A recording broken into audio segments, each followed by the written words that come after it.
Buenos días, mi nombre es Oscar Alejandro López Peña y este es mi segundo video de interpretación consecutiva.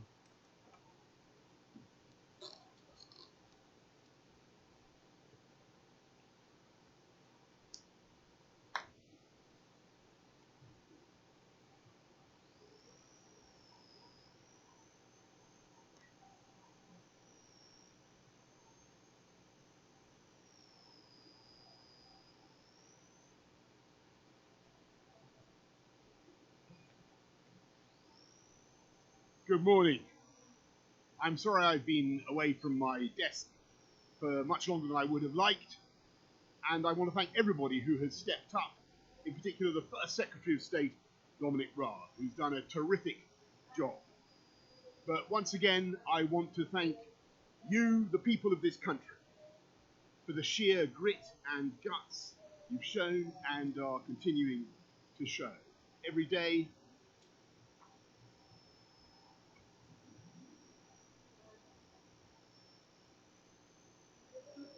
Buenos días. Lamento haber estado fuera por mucho tiempo. Quiero agradecerles a todos, en particular al primer secretario de Estado, Dominic Raab, quien ha hecho un excelente trabajo. Quiero darles las gracias a ustedes, gente del país, por la valentía que han mostrado todos los días.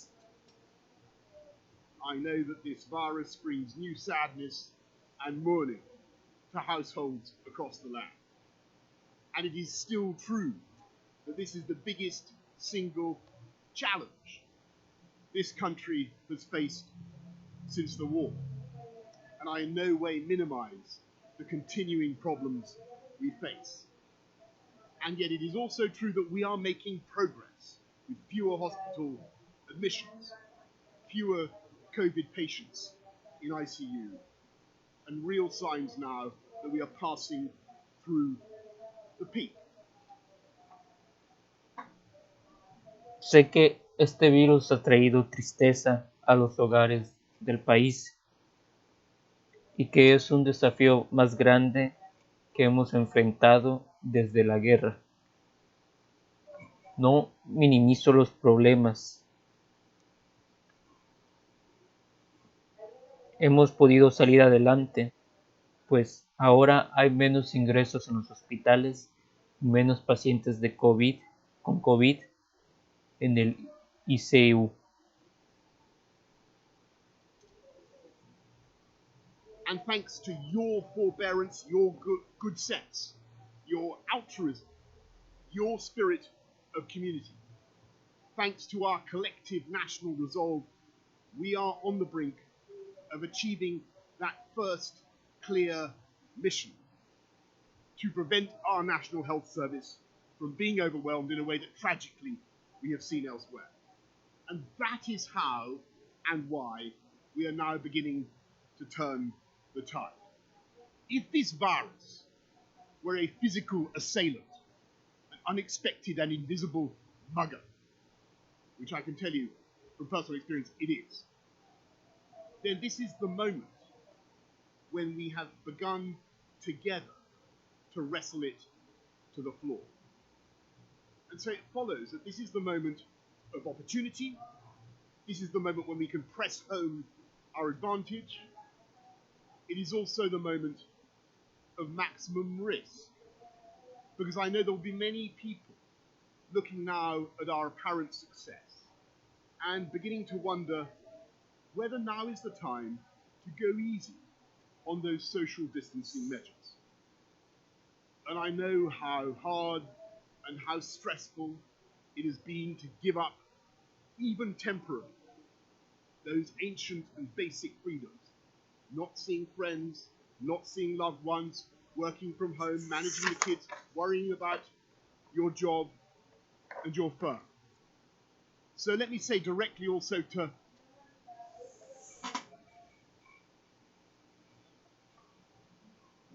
Gracias a ustedes hemos podido lograr evitar que nuestro Servicio Nacional de Salud se vea abrumado. Es momento de luchar juntos contra este virus y es momento de tomar esta oportunidad y aprovechar esta ventaja, porque también es el momento de máximo riesgo, porque habrá gente preguntándose si tomar con calma esto del distanciamiento social.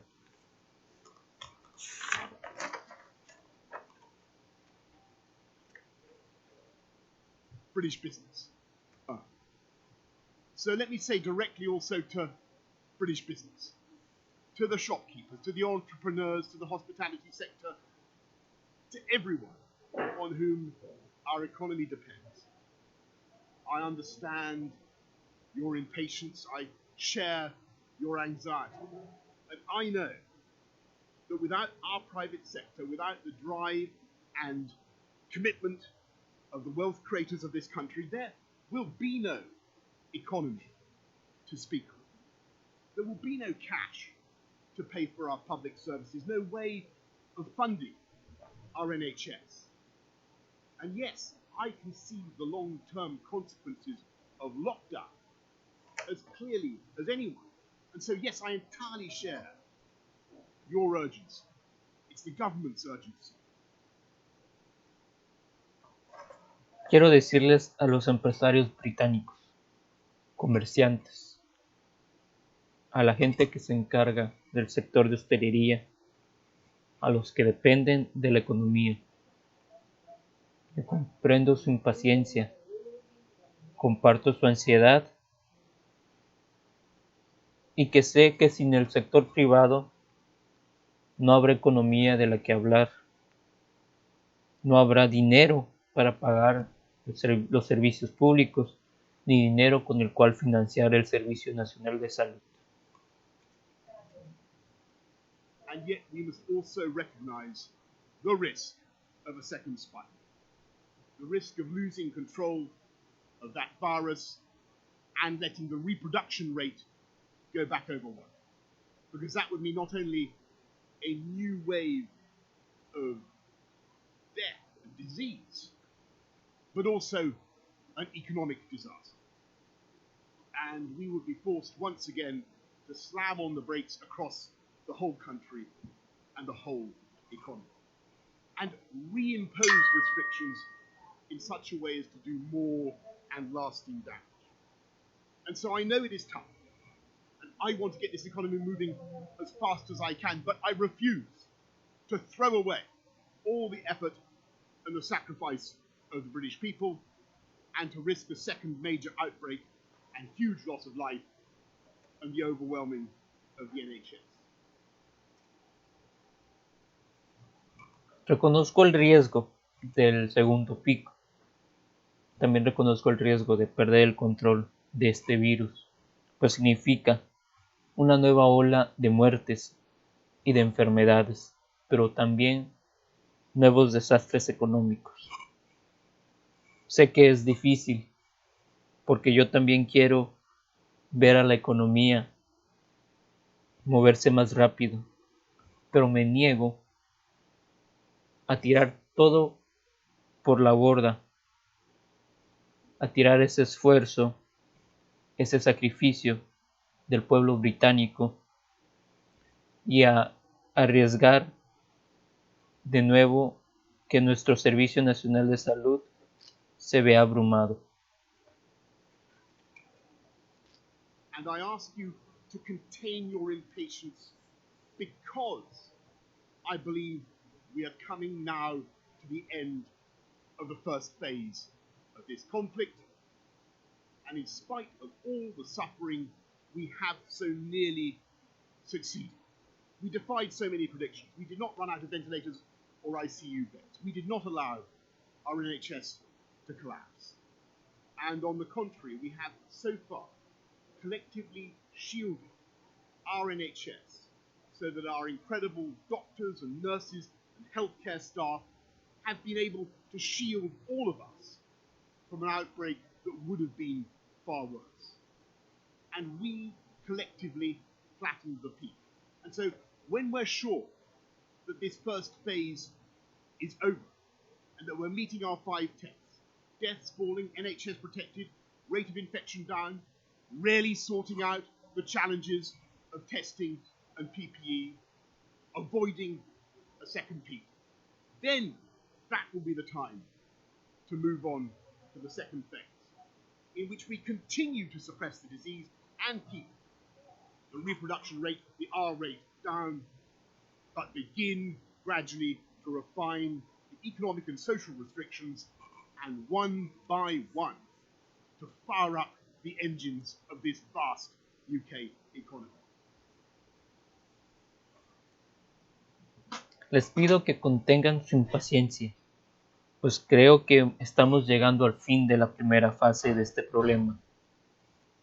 Hemos protegido a nuestro Servicio Nacional de Salud y a su personal, y ellos a su vez nos han protegido a todos nosotros.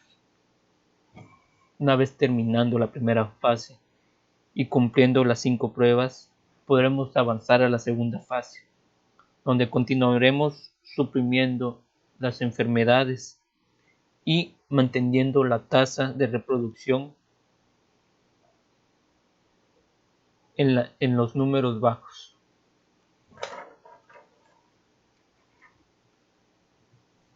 And in that process, difficult judgments will be made.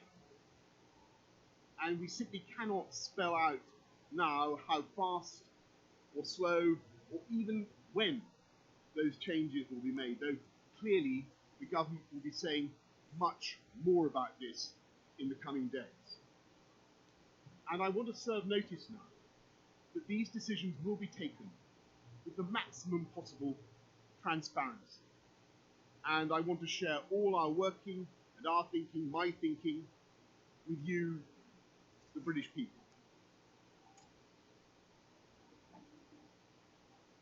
No puedo especificarles qué tan rápido o lento serán estos cambios, pero el gobierno hablará más adelante, en próximos días, sobre ello.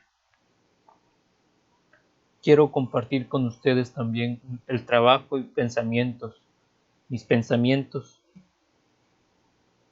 de todo esto con ustedes, pueblo británico. Of course, we will be relying, as ever, on the science to inform us, as we have from the beginning. But we will also be reaching out to build the biggest possible consensus in business, industry, across all parts of our United Kingdom, across party lines, bringing in opposition parties as far as we possibly can. Because I think that's no less than what the British people would expect. And I can tell you now that preparations are underway and have been for weeks to allow us to win phase 2 of this fight, as I believe we are now on track to prevail in phase